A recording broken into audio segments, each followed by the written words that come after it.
Chapter 7. A Rat, a Lion, and a Lamb. Raylan lounges on a couch in the cathedral-like entrance hall of his father's home, his eyes focused on his arm-clip display.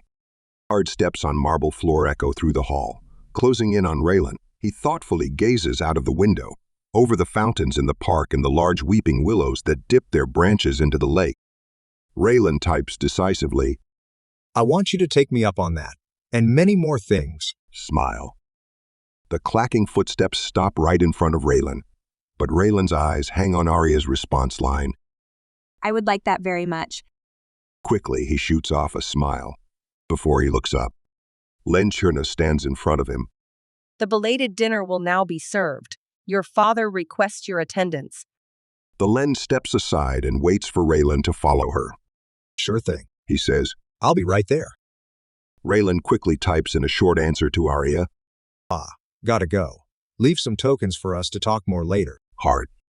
Raylan swipes his display shut just as Arya's last reply comes in. Heart. "After you, Cyphrin." He cheerily pats his assistant on her back. "After you."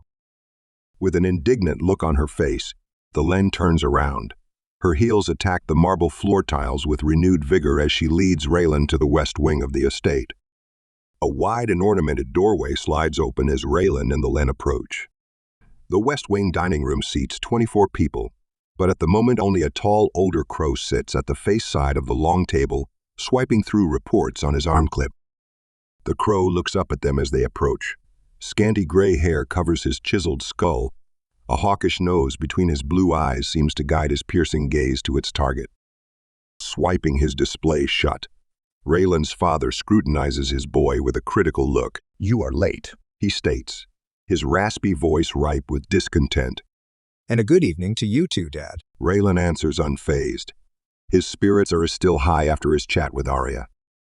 "Let him huff and puff. Who cares?" He thinks as he rounds the table to sit down. "So what's for dinner?" Raylan cheerfully asks, peering under a silver cloche. He knows this will infuriate his father. The Len quickly explains, Rosemary inlaid lamb fillet on nutmeg cayenne sauce. It is a pleasant mix of "Enough." Raylan's father cuts the Len assistant off. He leans forward in his chair and points his finger at Raylan. "Raylan, enough of fooling around with the past. He grumbles. The Winslow family needs you now. The future will hold other Amma and Len girls for you." Raylan shoots an angry side glance at Cyphrin. "You little rat." He thinks, disgusted. "Assistant, my ass. You're nothing more than a governess." Raylan grips his knife tightly and removes the cloche from the fillet tray. "Well, enjoy your meal." He says. "I'm hungry." With surprising quickness, his father's hand shoots out and grips Raylan's hand tightly, giving his son a stern look. He says, "Yes, enjoy your privilege." He lets go of his son's hand and opens another cloche, still fixing his son with his eyes. Raylan tries to keep his inner composure. The hardly veiled threat of taking away the conveniences of his daily life sticks. Raylan is so accustomed to his luxurious lifestyle that life without it seems impossible. "Is it impossible? Is there nothing else?" His father interrupts his thoughts. "Son, we live in dangerous times. All of us. We must—" Raylan concentrates on his meal. "Oh no, a monologue." Raylan hates his father's one-sided, sometimes irrational way of explaining the world to him. "And the ecos are not helpful either. His father rants on. Therefore, rooting them out should be our primary goal. The climate shift is unstoppable. Our energy production is dwindling. We have to look beyond that. No, don't interrupt me. He raises his hand to halt Raylan's reply. If we don't defend ourselves now, all we have worked for will be for naught. Marinth and Kronth will be inhabitable soon. Where do you think they will go? Up north to our doorsteps, where they don't get scorched by the heat. Therefore—" Raylan feels more bored than annoyed by his father's rant. "Yes, Dad. He says. I know your position on that topic." He heard these monologues so many times, but each time he tries to reason, they end up screaming at each other. "What is so important that you ordered me here tonight?" Raylan wants to get this over with as soon as possible. His father quickly glances at the Len and clears his throat. "I know that you are unhappy about and therefore inefficient at your position at Winslow Industries. You will transfer to Winslow Security. You will take up a newly vacant position, assistant to the field security manager." "Assistant security manager?"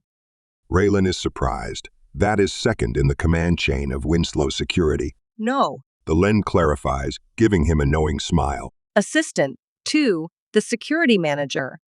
Oh, Raylan will become a personal secretary, getting the coffee ready or ordering cars for his boss. His father seems to read him like an open book. You will not act as a personal maid. He says, Have some backbone. I talked to Emma Zeron at security. She knows the details. Listen, his raspy voice permits no opposition. Even Cyphron's head spins around to face Crow Raylan Winslow Sr. directly. the ATC has asked Winslow Security to join an industrial federal cooperation to intensify our efforts against the ECOS. Winslow explains. You have seen what they have done to our main production lines today. He adds, gesturing vaguely toward the windows with his knife. The ATC? Raylan is caught off guard. The Anti-Terror Corps is essentially a military within the military. Earlier governments had laughed off the ECO's warnings to change course in climate control.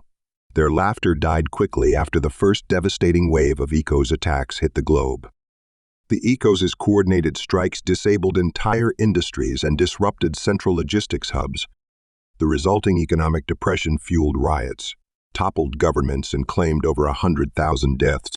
On Lasses, the answer of the governments was the formation of the ATC. Appointed with legal exemptions that have civil rights activists fuming, the ATC acts swift, brutal, and with machine-like precision. Yes, the ATC. His father is irritated by his son's lack of focus and frowns inside. Will never be as sharp as I am. Crow Winslow Sr. angrily dissects his lamb fillet as he continues. You will conduct interview missions alongside the ATC personnel. You are also encouraged to try to understand them better.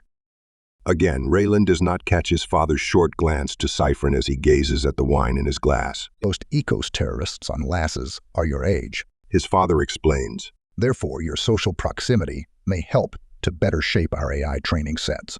Our AI have yet to find consistent patterns in the ECO's behavior. Raylan is taken aback.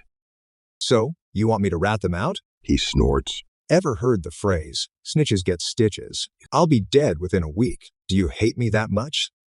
He watches as his father stabs a piece of lamb with his fork. With just 2 bites, he chews and swallows the meat. You will do no such thing. He says. You will be there to observe and to analyze. Crow Winslow's patience with his boy's antics grows thin. When will this boy accept reality? He asks himself. God's, his mom's pampered him into a glass petal kid.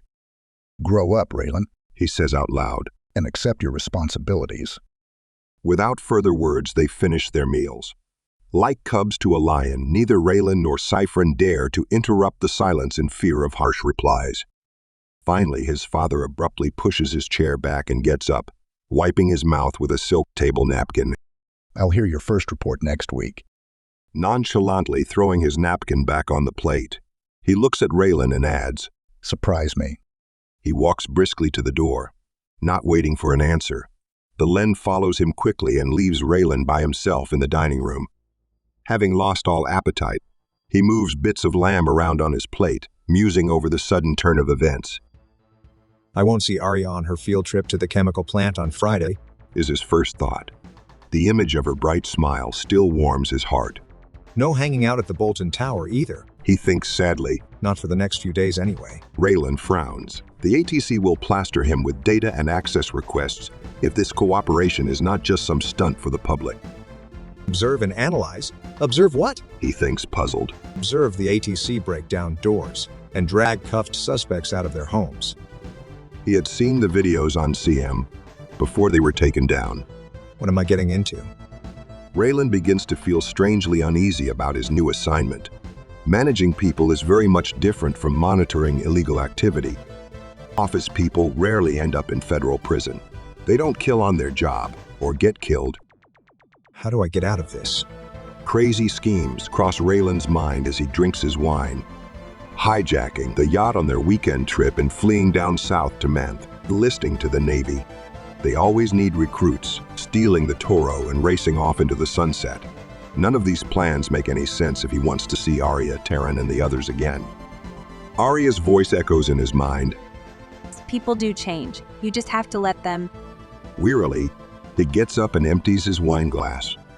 He lays down the wine glass on its side and watches one last drop pearl toward the tablecloth. What if I change into my worst enemy, Ari? What is he getting into? Find out in part 2.